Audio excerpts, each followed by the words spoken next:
Hello friends, स्वागत है आपका स्टडी वाव एजुकेशन में। मैं Neeraj Yadav formula at a glance math की सीरीज को आगे बढ़ाते हुए आज डिस्कस करेंगे मेंस्ट्रुएशन क्षेत्रमिति में 3D आयाम के फॉर्मूले। इसमें हम डिस्कस करेंगे क्यूब, क्यूबॉइड, सिलेंडर, कोन, फ्रस्टम, स्फीयर, हेमिस्फीयर। ये होगा हमारा पार्ट 1 वीडियो। नेक्स्ट जो होगा वो होगा पार्ट 2 वीडियो, जिसमें हम डिस्कस करेंगे प्रिज्म, पिरामिड एंड टेट्राहेड्रॉन। इसको मैं अलग से इसलिए डिस्कस करूंगा क्योंकि बच्चे इसके फॉर्मूले बहुत ही सोचते हैं टफ है। मैं आपको प्रॉमिस करता हूं आपके लिए फॉर्मूले बहुत ही इजी बना दूंगा। आपको रटने की जरूरत नहीं पड़ेगी, जब चाहे आप फॉर्मूले निकाल सकते हैं अपनी तरफ से। तो आइए शुरू करते हैं। सबसे पहले हम बेसिक जान लेते हैं कि हमारे फॉर्मूले बनते कैसे हैं। अगर ये समझ में आ गया तो हमारे सारे फॉर्मूले रट जाएंगे अपने आप। कभी भूल जाइए, आप निकाल लेंगे फॉर्मूले, चाहे जैसा भी फिगर हो। तो फर्स्ट बात करते हैं वॉल्यूम, आयतन की बात करते हैं। तो जब भी आयतन निकालते हैं तो उसका जो आधार होता है, जो बेस होता है, उसका एरिया लेते हैं और हाइट से मल्टीप्लाई कर देते हैं। सपोज अगर कोई एक बिल्डिंग है, सर्कल बिल्डिंग है, तो जो सर्कल है उसका बेस कैसा है, सर्कल है, तो इसका एरिया लिखेंगे और इसके हाइट से जस्ट मल्टीप्लाई कर देंगे। नेक्स्ट बात करते हैं कर सरफेस एरिया की। कर सरफेस एरिया में क्या करते हैं, जो आधार होता है उसका पेरीमीटर लेते हैं, that is perimeter of the base into height. जो भी जैसा भी बेस होगा, जैसे ये सर्कल बेस है, इसका हम लोग क्या लेंगे, इसका पेरीमीटर लेंगे और उसके हाइट से मल्टीप्लाई कर देंगे। सिंपल सा, समझ में आ गया ये दो चीज। नेक्स्ट बात करते हैं टोटल सरफेस एरिया। सपोज ये एक आपका क्यूब या क्यूबॉइड जो भी मान लीजिए ये है, इसका बेस क्या है, अगर मान लेते हैं क्यूब है तो इसका बेस कैसा रहेगा, वर्ग रहेगा, डेट इज स्क्वायर रहेगा। तो जो भी इसका क्या रहेगा, कर सरफेस एरिया रहेगा, हम उसे ऐड कर लेंगे। और कर सरफेस एरिया में जैसा बेस का क्षेत्रफल रहेगा, बिकॉज हम लोग एरिया निकाल रहे हैं, क्या निकाल रहे हैं, एरिया निकाल रहे हैं। जैसा बेस रहेगा उसका एरिया ऊपर वाले का एरिया प्लस कर देंगे तो हमारा क्या निकल आएगा, टोटल सरफेस एरिया। क्योंकि कर्व हम निकाल ही चुके हैं, ऊपर और नीचे और जोड़ देते हैं तो टोटल सरफेस एरिया निकल जाते हैं। ऐसे ही सारे फॉर्मूले हम निकालेंगे। तो आइए स्टार्ट करते हैं। पहला क्यूब, क्यूब को हिंदी में बोलते हैं घन। ये फिगर है हमारा। इसका जो बेस होता है वो कैसा होता है, वर्ग, दैट इज स्क्वायर बेस होता है। ये हो गई इसकी लेंथ, ये हो गई इसकी ब्रेथ और ये हो गई इसकी क्या हो गई, हाइट हो गई। अगर आयतन निकालें, वॉल्यूम निकालें तो क्या करते थे हम लोग, एरिया ऑफ द बेस। तो इसका एरिया क्या होता है, ए स्क्वायर, और हाइट कितनी हो गई, ए हो गई। तो देखिए क्या बन गया, ए क्यूब। नेक्स्ट बात करते हैं कर सरफेस एरिया, घुमावदार सतह की। तो ये क्या बताया था मैंने, कहा पेरीमीटर ऑफ द बेस। इसका पेरीमीटर कैसा कितना होता है, 4a होता है, और हाइट इंटू हाइट से मल्टीप्लाई कर देते हैं तो क्या बन गया हमारा, 4a स्क्वायर। नेक्स्ट बात करते हैं total surface area, that is कुल सतह का क्षेत्रफल। अगर हम निकालें तो मैंने आपको क्या बताया था, पेरीमीटर को ऐड कर देंगे यहाँ पे, नीचे का पार्ट एरिया और ऊपर का एरिया। तो क्या है, ये वर्ग है, तो वर्ग का कितना होता है, ए स्क्वायर प्लस का ए स्क्वायर। तो टोटल कितना हो गया, देखिए 6a स्क्वायर। कितना इजी हो गया, रटने की जरूरत पड़ी आपको, मेरे ख्याल से तो नहीं पढ़नी चाहिए। सिंपल सा आपका बेसिक फॉर्मूला है जो मैंने यहाँ पे डिस्कस किया, उससे मैंने निकाल दिया, कोई रटने की जरूरत नहीं है। जब हम क्यूबॉइड की बात करते हैं, घनाभ की, तो ये घनाभ का चित्र है। इसमें क्या है, लेंथ ये हो गई, ब्रेथ ये हो गई और हाइट ये हो गई। वॉल्यूम कैसे निकालेंगे, इसका जो बेस होता है, इसका आधार कैसा होता है, रेक्टेंगल। तो बच्चों को यही डिफरेंस मालूम है कि क्यूब और क्यूबॉइड में अंतर क्या होता है। इसका जो बेस होता है, दैट इज आधार कैसा होता है, रेक्टेंगल होता है। अगर हम वॉल्यूम की बात करें तो कैसे निकालते थे, एरिया निकालते थे। तो एरिया कैसे निकलता है बेस का, रेक्टेंगल का एल इंटू बी, और उसके हाइट से क्या कर देंगे, मल्टीप्लाई। आ गया, देखिए एल बी एच। नेक्स्ट बात करते हैं इसके कर सरफेस एरिया की, दैट इज घुमावदार सतह का क्षेत्रफल। वो कैसे निकालेंगे, ये घुमावदार सतह है, उसके बेस के ऊपर डिपेंड रहेगी। तो perimeter of the base into height, परिधि बेस का आधार का, उसको हाइट से हमें मल्टीप्लाई करना है। तो सिंपल सी बात है, क्या होता है परिधि रेक्टेंगल का, twice of l plus b. अब इनटू हाइट कर दे रहे इसे एच, तो देखिए फॉर्मूला हो गया। इसको दूसरे नाम से जानते हैं, that is area of four walls के नाम से कभी कभी क्वेश्चन आता है। एरिया ऑफ फोर वॉल निकालिए, क्षेत्रफल निकालिए, तो उसका भी फॉर्मूला यही होगा। समझ में आ गया आपको। अगर हम बात करते हैं यहां से टोटल सरफेस एरिया की, टोटल सरफेस एरिया कुल सतह का क्षेत्रफल कैसे निकालेंगे, हमारा ये कर सरफेस एरिया तो आएगा ही आएगा। देखिए मैं लिख देता हूं, प्लस ऊपर का क्षेत्रफल कितना हो जाएगा एल बी, नीचे का क्षेत्रफल एल बी, तो कितने एल बी हो गए 2 LB, लिख दिया मैंने 2 LB। इसी को हम रटने की कोशिश करते हैं कि twice of l b plus b h plus h l, रटने की कोशिश करते हैं। क्या रटने की जरूरत है आप देखिए, खुद देखिए और समझिए क्या रटने की हमें जरूरत है, मेरे ख्याल से तो नहीं है। तो होपफुली आपको समझ में आ रहा हो। नेक्स्ट बात करते हैं सिलेंडर डेट इज बेलन की। ये हमारा सिलेंडर हो गया, इसकी हाइट h और रेडियस r हो गई। अगर हम लोग बेस बात करें, इसका बेस कैसा होता है, सर्कल का बेस होता है। तो वॉल्यूम निकालते हैं कैसे, एरिया ऑफ द बेस, तो एरिया इसका कितना हो जाएगा पाई आर स्क्वायर, और हाइट कितनी हो जाएगी इसकी h हो जाएगी। नेक्स्ट बात करते हैं इसकी curve surface area that is घुमावदार सतह की। अब इसका सतह कैसा है, सर्कल है, तो उसका पेरीमीटर कितना होता है 2πr, और इंटू हाइट से क्या कर देंगे उसे मल्टीप्लाई कर देंगे, तो कितना हो जाएगी 2πr(h) हो जाएगी। नेक्स्ट बात करते हैं इसके टोटल सरफेस एरिया की। टोटल सरफेस एरिया मैंने बोला कर्व सरफेस एरिया तो आएगा ही आएगा 2πr(h) प्लस नीचे का एरिया ऊपर का एरिया, तो कितना हो गया पाई आर स्क्वायर, तो कितना हो गया 2πr²। इसमें से कॉमन निकाल देते हैं अगर 2πr, तो ये क्या होता है h+r। ये रटने की कोशिश करते हैं, हम लोग को किताबों में क्या दिया जाता है, ये दिया जाता है और हम रटते रहते हैं। तो अब रटने की जरूरत नहीं है, रटना भूल जाइए। नेक्स्ट बात करते हैं हॉलो सिलेंडर की। इसको क्वेश्चन आता है वायर के नाम से आता है कि तार का क्षेत्रफल निकालिए, या वो कुछ भी आ सकता है। इसमें क्या कर सकता है कि वॉल्यूम निकालिए, कर्व सरफेस एरिया निकालिए, या टोटल सरफेस एरिया निकालिए। तो हम लोग आयतन की बात करें, तो ऊपर वाले के पार्ट की बात करें, इतना हमें निकालना है। तो इतना से कितना हो जाएगा, अगर कैपिटल आर की बात करें, क्योंकि कैपिटल आर में से हमें स्मॉल आर माइनस करेंगे तब हम ये निकलेगा। तो नीचे वाले के एरिया की बात करें तो कितना हो जाएगा πr²। ये नीचे वाले का क्षेत्रफल कैसा है, ऐसा है, सर्कल को मान लीजिए हॉलो सर्कल, ये सर्कल मान लीजिए, सर्कल रिंग है रिंग, तो ये क्या है कैपिटल आर में से, तो πr² माइनस का स्मॉल πr²। अब क्या करेंगे, हाइट से हम क्या कर देंगे, इसको मल्टीप्लाई कर देंगे, सिंपल सी बात है। तो इसमें से क्या है, ये पाई क्या है कॉमन निकल आया, देखिए ये इसको लिख दिया गया है।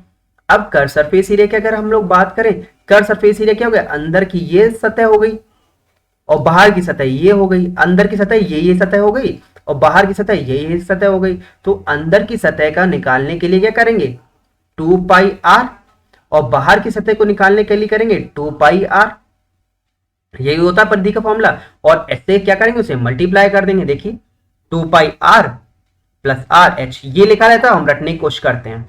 समझ में आ गया, आपको रटना नहीं है, दैट इज आपको ऐसे लिखना है 2πr। कॉपी में हमेशा स्टार्ट में ऐसे लिखेगा, और इनको क्या करेंगे हम हाइट से मल्टीप्लाई कर देंगे, पेरीमीटर इनटू हाइट होता है, सिंपल हो गया ये।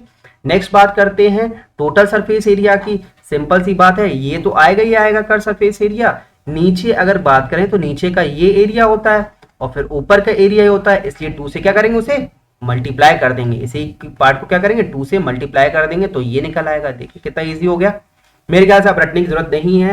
हॉलो सिलेंडर का भी इतना बड़ा सा फॉर्मूला आप सोचते हैं कहाँ से आया, क्यों रट रहे हैं, ये वो आप भूल जाते हैं। तभी आपको मेंस्ट्रुएशन जो होता है क्षेत्र मिति बहुत कठिन लगता है, क्योंकि आपको इसमें फॉर्मूले रटने की जरूरत होती है। नेक्स्ट बात करते हैं कोण, शंकु की बात करें तो शंकु की अगर बात करें, ये आपका है शंकु, तो इसमें हाइट h है, रेडियस r है, त्रिज्या, और ये l जो हो गई इसकी स्लैंट हाइट हो गई। तो ये स्लैंट हाइट कैसे निकालेंगे, आप जानते हैं h² प्लस r²। ये क्यों होगी, ये इस तरह का है h प्लस r l हो गया, आपको समझ में आ गया 90 डिग्री। l कैसे निकालते हैं, ये निकाल लें। अगर हम इसकी वॉल्यूम की बात करते हैं, वॉल्यूम देखिए इसको कैसे, ये है, अगर हम लोग इसका बेलन लेते हैं, बेलन के 3 पार्ट ऐसे कर दें तो क्या 1 2 3, तो 1/3, तो 1/3 हो गया यहां से। और πr² क्या हो गया, इसका बेस कैसा है, सर्कल बेस है, कैसा बेस है सर्कल, और सर्कल का एरिया क्या होता है πr², और हाइट से मल्टीप्लाई कर देंगे h। समझ में आ गया होगा आपको। अब कर्व सरफेस एरिया की बात करें, डेट इज कर्व, ये वाला पार्ट।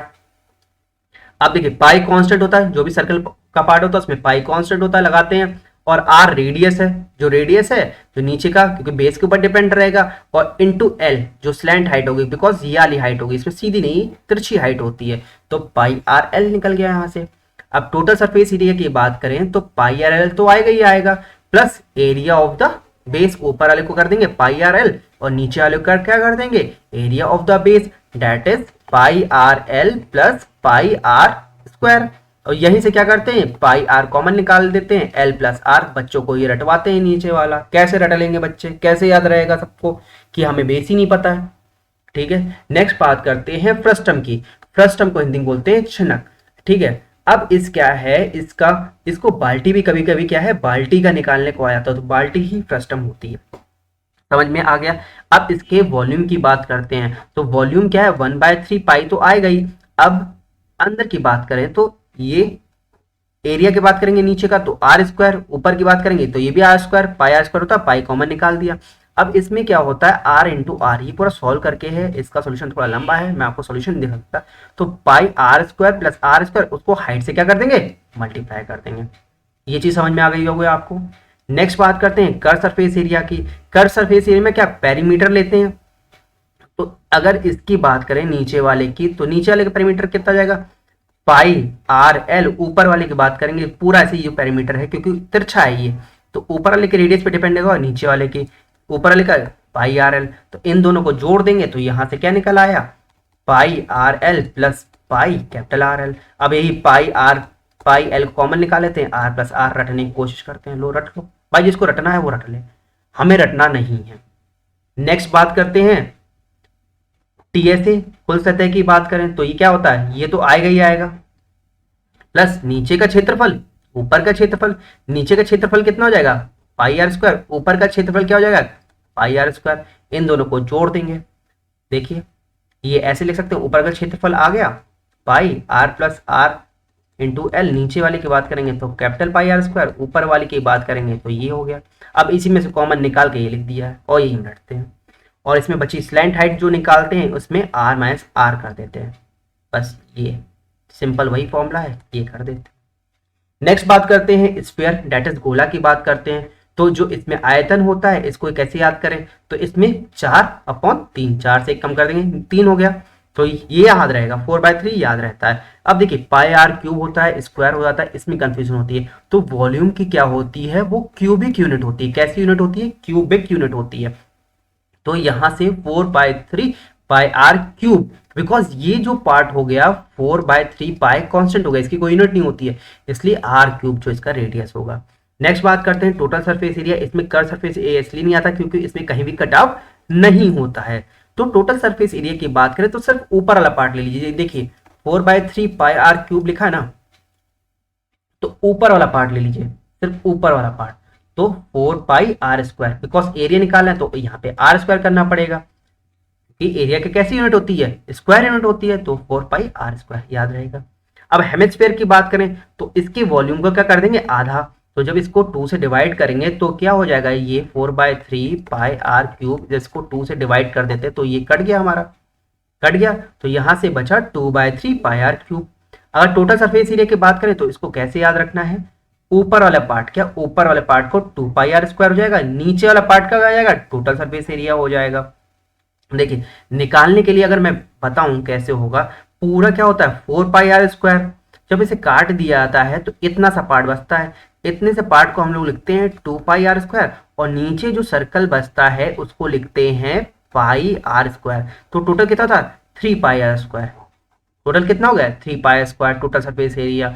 तो यहीं से ये आता है, समझ में आ गए। तो 2 ऊपर वाला अगर इसको आप याद रखना चाहते हैं तो 2 ऊपर वाला 2 पाई स्क्वायर, नीचे वाला 3 पाई स्क्वायर। नेक्स्ट बात करते हैं स्फेरिकल शेल की, जिसको हिंदी बोलते हैं गोले कोश। इसको कैसे निकाले, ये रिंग की तरह होती है बट ठोस होता है। तो देखिए बाहर वाले का अगर वॉल्यूम निकाले, जो हम लोग जनरल बाहर वाले का निकाले तो 4/3 पाई आर क्यूब, अंदर वाले के निकालें तो अंदर वाले क्या आएगा 4/3 पाई आर क्यूब। तो बड़े वाले में से छोटे वाले क्या कर देंगे माइनस कर देंगे, तो ये आ गया। टोटल सरफेस एरिया पूरा ठोस होता है, टोटल सरफेस एरिया कैसे निकालेंगे, अगर अंदर वाले कर्व की बात करें, अंदर वाले कर्व की बात करते हैं तो कितना हो जाएगा 4 पाई आर स्क्वायर, और बाहर वाले कर्व की बात करें तो 4 पाई कैपिटल आर स्क्वायर। इन दोनों को जोड़ दीजिए तो कितना हो गया 4 pi are square plus 4 pi are square, यही से कॉमन निकालिए, यही चीज लिखी जाती है। तो होपफुली आपको सारे फॉर्मूले समझ में आ गए होंगे। तो इस वीडियो को यहीं पे रोकते हैं, आगे के जो पार्ट है वो पार्ट 2 वीडियो में आएंगे।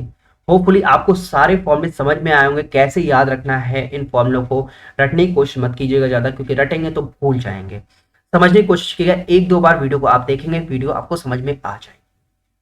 थैंक यू फॉर लिसनिंग, अपना टाइम देने के लिए, मेरी वीडियो देखने के लिए। अगर आपको ये वीडियो पसंद आई हो और फॉर्मूले समझ में आए हो तो हिट लाइक और सब्सक्राइब कीजिए हमारे चैनल को स्टडी बाबा एजुकेशन में को, जहां पे आपको फ्री में एजुकेशन दी जाती है। Thank you for all, have a nice day ahead, bye bye.